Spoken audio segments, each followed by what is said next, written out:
And another great day in this greatest nation on God's green earth, a great day to face the great challenge of keeping this the greatest nation, keeping our institutions, keeping our efforts, keeping our policies worthy of this greatest nation.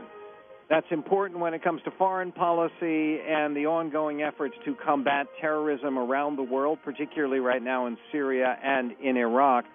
But it's also true about a tax system, which is a national embarrassment, a disgrace, unworthy of a nation like the United States of America.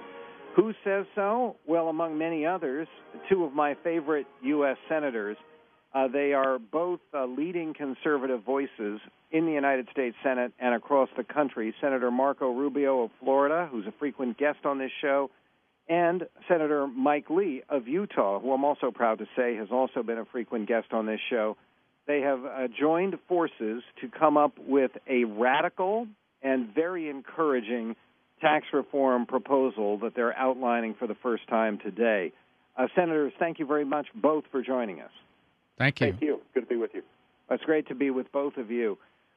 Senator Rubio, first of all, right now, with America riveted by the ongoing battle against these unbelievably evil people from ISIS, with a new propaganda video featuring the captive John Canley, the British commentator, doing anti-American propaganda, with a kidnap of a new French victim and threatening that they are going to kill him, and all of this going on, do you think it's possible for Congress to focus meaningfully on fixing a tax system that is a national disgrace?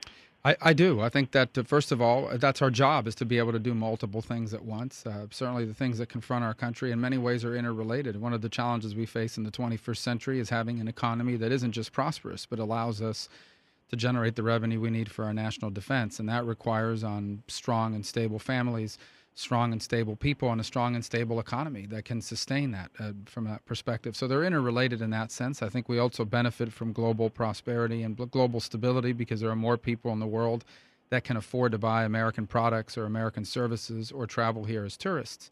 So these are the sorts of things that we have to care about. They're all interconnected at the end of the day. But as far as your question about Congress's attention span, I don't think Congress these days is overworked.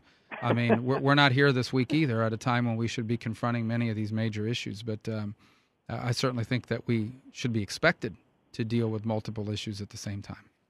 Senator Lee, I noticed that in this tax reform, you would do what a lot of people have called for, is you would collapse our multiple rate system into just two rates of taxes, 15% or 35%.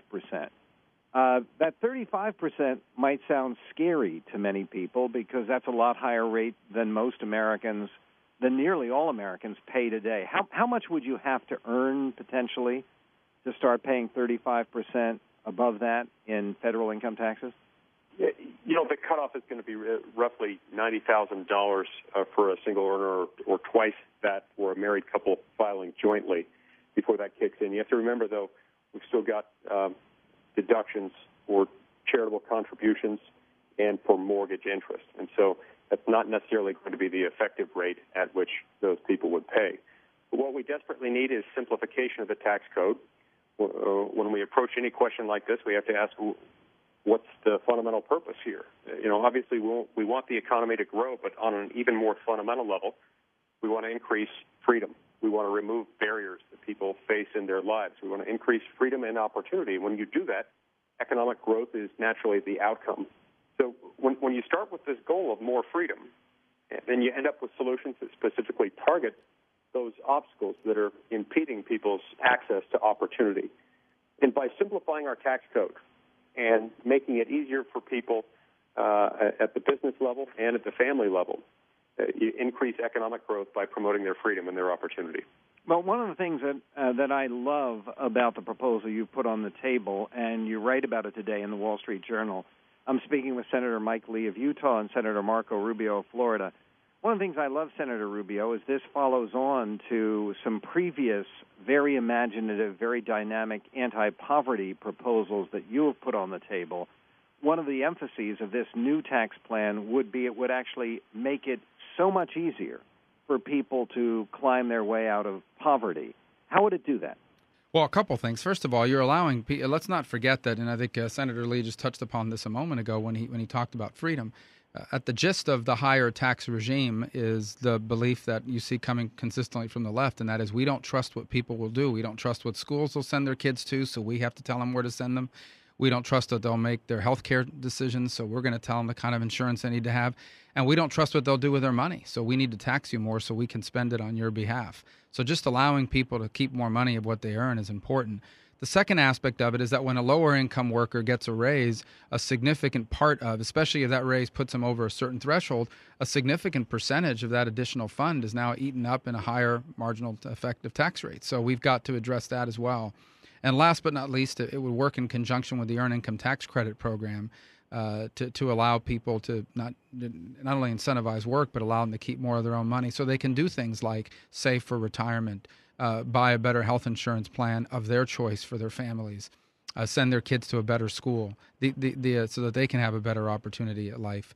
And in some instances, pay off debt as well, the sorts of things that put family on a more stable footing. Of course, none of these plans can be looked at in a vacuum. It's part of a broader strategy that Senator Lee and I have talked about as well, of empowering people with the opportunity to acquire skills that will allow them to get a better paying job so that a receptionist making $10 an hour can become a dental hygienist making $35 an hour. So that's an important component in this as well. It's not part of the tax plan, but it's part of a holistic plan to reinvigorate upward mobility in the 21st century. Well, one of the things, Senator Lee, that I loved about reading your description of this plan is you acknowledge that people who are working very, very hard to support children are actually paying double because they're paying not only into the federal tax system, they're also paying to support these children who will ultimately pay for Social Security.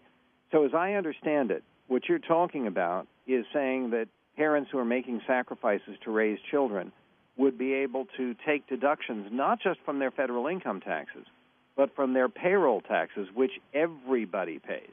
Yes, that's exactly right. It's refundable up to the total amount of taxes paid, not only by the employee, but also by the employer on the payroll tax side.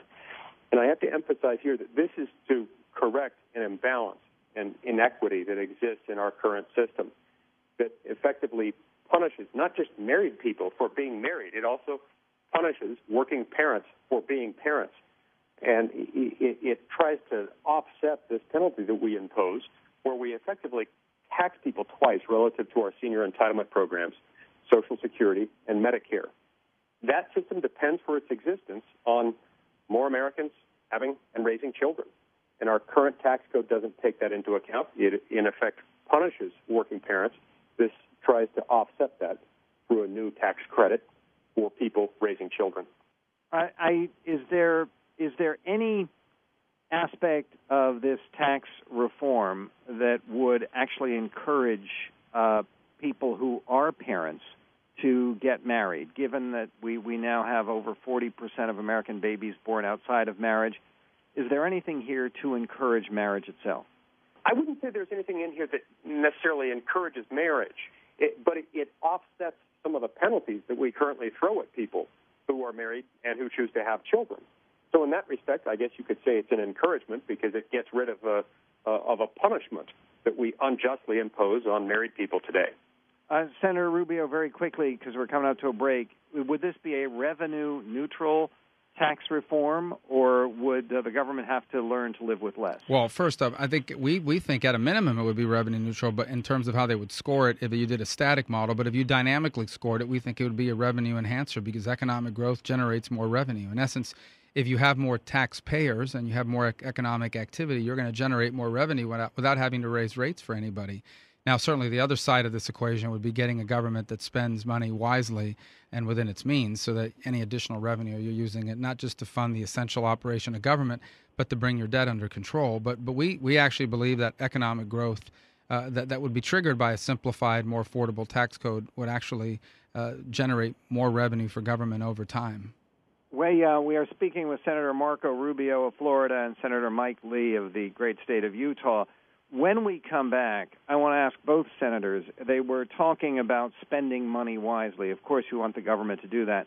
Is the government spending money wisely right now, and it's billions upon billions of dollars, in military operations against ISIS in Syria and Iraq.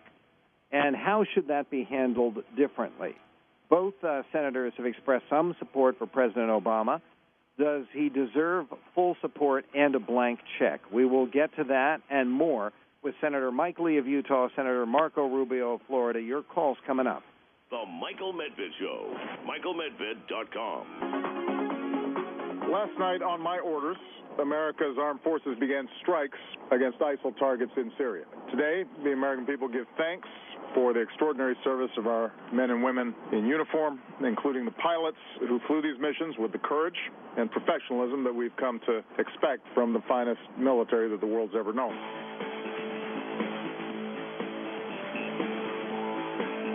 That's President Obama, of course, speaking this morning about what are being described as very successful airstrikes against ISIL targets in Syria, and it's two different parts of Syria. There were also attacks on a little-known splinter group from al-Qaeda called the Khorasan Group. I'm speaking with two leaders of what is no splinter group. It's the conservative movement within the Republican Party. Those two leaders, as fine a pair of public servants as you're likely to find, Mike Lee of Utah and Marco Rubio of Florida. Senators, we were talking before about tax reform, and I told you off the air, and I'll say it on the air, I love your tax reform proposal. I think it's just what's needed to maybe get us off the dime and get us moving in the right direction. Meanwhile, the whole world is waiting not over climate change, which the president addressed today, but over war in Syria and Iraq. Senator Rubio, is the president doing the right thing? I think he's increasingly doing the right things. Unfortunately, I think that the fact that he's taken so long to act has limited our options and our chances of success, although I think there is a chance of success if we define success as the defeat of not just ISIL, but any other group that affiliates with their ideology. The truth of the matter is that these groups pose a real risk to the United States. You mentioned a moment ago the Khorasan Group. I know they haven't been widely talked about, but they're one that I've been aware of for quite a while and learned a lot about over the last few months. This is a group of highly experienced, highly trained al-Qaeda operatives who are working out of Syria because that's an ungoverned space where they find the ability to operate, but they really aren't there for purposes of overthrowing Assad. They're simply using it because there's no government there to drive them out. And so they're always looking for the friendliest environment where they can raise money and plan. And in their instance, they're really focused on external operations, meaning attacks against the West and Europe and here in the homeland. Senator Lee, earlier today, the Iranian ambassador to the UN said that these airstrikes against ISIL and ISIS targets and the Khorasan Group were illegal. Does he have a point? Well, look, I don't think we can ever expect for Iran to be our biggest cheerleader on the world stage. We wouldn't want it. So I'm not surprised, of course, that someone in his position is making that kind of comment. But I would just add to what Senator Rubio said that this is an important time for our country. Anytime we've got Americans that are being sent into harm's way, our prayers and our hopes for success go out to them and go out to the president. The president said that his goal is to eliminate ISIS, and I think we all support that. So far, we haven't seen a plan to do that that goes much beyond airstrikes. We've been told by our top national security experts that it's going to entail more than that. So far, we haven't seen a plan. I would hope that the president will come to Congress to outline his plan and give us a chance, give the American people a chance to give full consideration to what he plans to do there. Do you think the Senate is going to get a chance to vote on authorizing strikes in Syria? I would sure like to see it. This president hasn't had a real penchant for coming to Congress, and when he does, he often does so as minimally as he possibly can. But again, it's such an important thing. Anytime you're putting American lives on the line in a conflict, especially in a new conflict like this one, I think it's very important to have the support of the people behind it. And when you bring something to Congress, you give the American people the opportunity to have input, and I think we can all end up being better off if he follows the process. the time-honored process in which power has been shared between the Congress that has the power to declare war and the President who has the power to be Commander-in-Chief. Senator Rubio, it's 6 weeks away from today. We're all going to be voting. There's going to be a new Senate coming in. The projections look generally favorable for Republicans. If there is a Republican majority, what should that majority pursue as goal one to change the direction of this country? I think our top goal is to keep America an exceptional country, to ensure that the 21st century becomes what it's supposed to be, and that is another American century, an era not just as good as the 20th century, but better, significantly better. And to me, that entails safety and security here at home and prosperity for as many people as we possibly can reach. We want the American dream to reach as many people as possible. But to do that, we're going to have to adjust to the 21st century, to a very different type of economy, to jobs that look and require very different things from before. That means we're going to have to, fix our tax code, our regulations, our debt, our energy policy, so that we can make America once again the premier place in the world to invest and to innovate. And that also means we're going to have to change how we help our people help themselves, through a tax code that allows them to afford the cost of living and keep more of their hard-earned money, to an educational system that empowers them with 21st century skills that they'll need for the better paying jobs. And it also means America's going to have to play its role in the world. We can't fix every problem. We can't decide every conflict. But I can tell you the free and people of the world need American leadership. Only America can bring together a coalition of free and peace-loving people to confront the challenges and embrace the opportunities of the 21st century. This is the indispensable nation. I know that Senator Mike Lee of Utah agrees. Senator, you've spoken in the past a great deal about education and the need to upgrade American education. What could a new Republican Senate do in that direction? Well, what I've proposed in my Higher Education Reform Act is a system in which states would be given the option of granting their own form of academic accreditation. The type of accreditation that's currently extended only by the U.S. Department of Education. The reason I think we need to do this is we need more suppliers of the higher education experience in our economy. When you increase the supply, you increase the number of options available to consumers. That, in turn, tends to bring prices down and tends to raise the quality of the product. So if we gave states the power to grant their own alternative form of accreditation, if that form of accreditation were enough to allow people to participate in a non-traditional higher education experience, let's say through a massive open online course or MOOC, or through some type of vocational training that's currently not eligible for federal financial aid in higher education, I think we'd be a lot better off, and I think it would bring down the cost of tuition and open the gates for more Americans to enter the middle class and more Americans to do better economically. Senator Mike Lee of Utah, Senator Marco Rubio of Florida, I want to thank both of you, not only for coming on the show, but most of all for doing what you do to make the Republican Party what it was in the Reagan era, which is the party of ideas, which is the party of reform, which is the party of new energy. We're going to post as much information as we can, including the full sketch today of the new tax plan by Senators Rubio and Lee.